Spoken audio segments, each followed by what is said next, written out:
paano nga ba natin mapopromote ang channel natin? Meron akong nadiskubreng 5 ways para ma-promote natin ang channel natin for free na hindi lang natin nagagawa. So, manood na kayo ng video na to.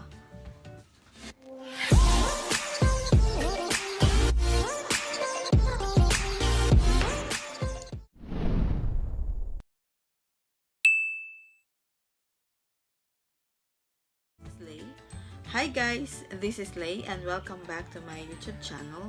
And today, tuturuan ko kayo kung paano i-promote ang YouTube channel nyo in 5 ways.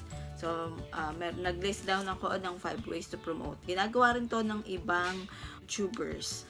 So, start na tayo. So, una, collaborations. So, marami ako nakikitang mga big YouTubers na nakikipag-collaborate sila sa ibang mga YouTubers. So, let's say, merong 15 na mga subscribers yung ka-collaborate nyo. So, isipin nyo, yung video nyo ma-advertise siya sa 15 pang mga YouTube users. Kasi pag nagustuhan nila yung video nyo, tapos nakita nila kayo, so iisipin nila, tatry ko nga tong ka-collaborate ni ganyan. So, makikita nila, talagang check nila yung YouTube channel mo, and i-check din nila yung mga videos mo. So, pag nagustuhan nila yon, check magsusubscribe sila sa channel mo. So, pangalawa, yung SEO o yung Search Engine Optimization. So, ang example nun, ang gagawin nyo, mag-search kayo sa YouTube, yung mga halimbawa, itong ginagawa ko, how to promote. So, makikita nyo kung ano-ano yung mga laging sinesearch ng mga users ng YouTube. So, from there, pwede kang mag-create ng mga videos based doon sa mga laging sinesearch sa YouTube. So, that's one of the example for the SEO. Third na way para ma-promote natin yung YouTube channel natin is through social media. So, ano ba yung social media na karaniwang ginagamit natin? Gumagamit tayo ng Instagram, ng Twitter, ng Facebook. So, sa unang-una sa Instagram, paano nating maipopromote ang YouTube channel natin sa Instagram. So, first, kailangan muna nating ma-establish yung mga pictures natin sa Instagram. So, kailangan mag-effort talaga tayo na mag-post ng mga magagandang mga pictures para makagain tayo ng maraming mga followers. So, from there, pwede nating ilagay doon yung mga pictures natin, yung mga thumbnail na ginagawa natin. So, sa comment section nun, pwede nating ilagay yung YouTube channel natin or yung link para dun sa video na yon na ginawa mo. So, makaka-entice ka ng mga bagong mga viewers sa channel mo. Sa Twitter naman, so kailangan mag-post ka doon sa Twitter regularly para lagi kang or para makagain ka rin ng mga followers. Kasi the more followers na meron ka sa Twitter, the more chance na may mag-view ng mga post mo, mga tweets mo sa Twitter. So, there, pwede mong i-post or i-tweet doon yung mga links ng video mo. Dagdagan mo na rin ng mga captions para mas appealing sa mga followers mo sa Twitter. And third, yung pinaka sikat sa lahat, I think. Kasi ito yung lagi kong ginagamit, ang Facebook. So, sa Facebook, ang gagawin mo naman, magjo-join ka ng mga groups. Syempre, yung related groups, hindi ka pwedeng mag-join sa work from home, pero ang inaano mo, YouTube mo. So, kailangan yung mga YouTube users or YouTube groups ang sasamahan mo. Merong, tulad ko, mami, merong mga YouTube groups for mommies. So, magandang mag-join doon. o kaya sa mga tech savvy na mga YouTubers group. So, magandang sumali doon sa ganun. So, it depends on the niche or niche na ginagawa nyo sa YouTube nyo. Doon kayo sumali ng mga groups. Kasi most likely, pag nagustuhan nila yung yung mga videos mo, most likely, mapapa-subscribe mo sila kasi same kayo ng ginagawa o same kayo ng gusto na topics.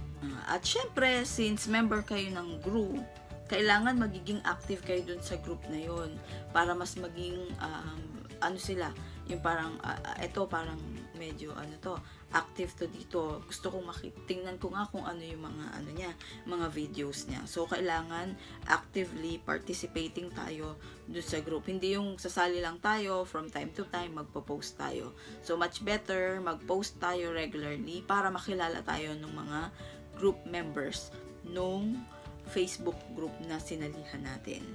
So pang fourth na way is comment. So, pagko-comment sa mga videos and joining ng mga live streams. So, sa pagko-comment, iwasan natin yung cool, yung may spam natin yung videos nila. So, kailangan pag magko-comment tayo, yung magandang klase ng comment din para ma-entice din sila para maging interesting ka sa mga users nila, lalo sa mga big YouTubers. Pag napansin kayo ng mga viewers nila, maganda yon kasi marami na silang mga viewers, and kapag naging interested sila sa pinopost nyo at kino-comment nyo sa video na yon, i-open nila, i-search nila yung YouTube channel mo and i-check nila kung ano yung mga videos mo. Sa pagsali naman ng mga live streams, meron akong nasalihan na group sa Facebook. Minsan nagla-live stream sila. Kung gusto nyo, just comment lang kayo below na gusto nyo sumali para magtatanong ako dun sa admin namin I think papayag naman yung admin namin na mag-add kami ng mga other users. Kasi ng other YouTubers. Kasi hindi naman yun dun sa parang makikipag sub to sub, ganun. Bawal kasi yun bawal yun sa YouTube. Maano ka talaga, mababan ka, and even baka ma-delete yung mo, ma-block yung YouTube channel mo. Pero pag sumali ka sa mga ganun, ang mga makakaano mo naman yung mag-subscribe sa'yo, may makuha ka talagang mga subscribers doon. Pero yung magsusubscribe sa'yo, talagang interested sila sa mga videos na pinopost mo, kaya sila mag-subscribe sa'yo.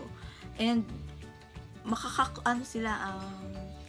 mga friendly sila, and makakakuha ka talaga ng mga ideas kung ano yung mga pwede mo pang gawing content, and makaka-collaborate mo din sila kung maghahanap ka ng collaborations. Pwedeng doon sa group na yon makakakuha ka ng mga magagaling din ng mga bagong YouTubers, and meron kaming mga members din doon na na marami na rin silang mga subscribers, and na-monetize na rin nila yung yung YouTube channel nila. So kung gusto nyo, just comment down below para mai-add namin kayo dun sa namin, sa Facebook group namin, para kung halimbawang pwede kayo sa kanilang humingi ng mga payo, ganon, and you will gain friends din ng mga YouTubers. And malay natin in the future kapag nagkaroon ng gathering, and hopefully magkaroon ng gathering yung group namin na yun sa Facebook. So makakausap mo sila doon. Palaging merong active na pwede mong makausap sa group. Fifth way to promote your YouTube channel ay yung pag-maximize ng maximize your current traffic. Paano ba yun? Yun, tulad nun, may yung paglalagay ng mga ng cards, YouTube cards. So, magandang way yun para ma-maximize mo kung ano yung meron kang yung current traffic mo. So, pwede mong gawin yun. Meron akong tutorial about kung paano gumawa ng YouTube card. So, ano mo lang dyan. Click mo lang yan. Malalaman mo kung paano bang maglagay ng YouTube card. And, sunod, yung mga featured videos, pwede tayong maglagay. Kung hindi nyo pa alam na pwede tayong maglagay ng featured videos sa mga YouTube channel natin, yes, pwede tayong maglagay ng mga featured videos natin. So, meron din akong video na create kung paanong maglagay ng featured video. Diyan, click mo lang yan. Mapapanood mo yung featured videos kung paanong maglagay ng featured videos sa mga YouTube channel nyo. Number 3, dun sa maximize your current traffic is yung playlist. So, mag-create kayo ng playlist. Maggagawa din ako ng video kung paano mag-create ng playlist para ma-maximize natin yung current traffic natin. Ayan guys, thank you so much for watching. Hopefully, mayroon kayong natutunang bago ngayon sa akin. And if may mga videos kayo na mga how-to at gusto nyong magkaroon ng ganon, or gusto nyo makapanood ng Tagalog version nun, just comment down below para makagawa ako ng video na mga gusto ninyo na makita sa channel ko. And kung nagustuhan nyo tong video na to, please subscribe to my channel and pakitik na rin yung notification bell para ma-notify kayo kung may mga bagong videos ako na in-upload katulad nito. And thank you so much again. Have a good day. Bye!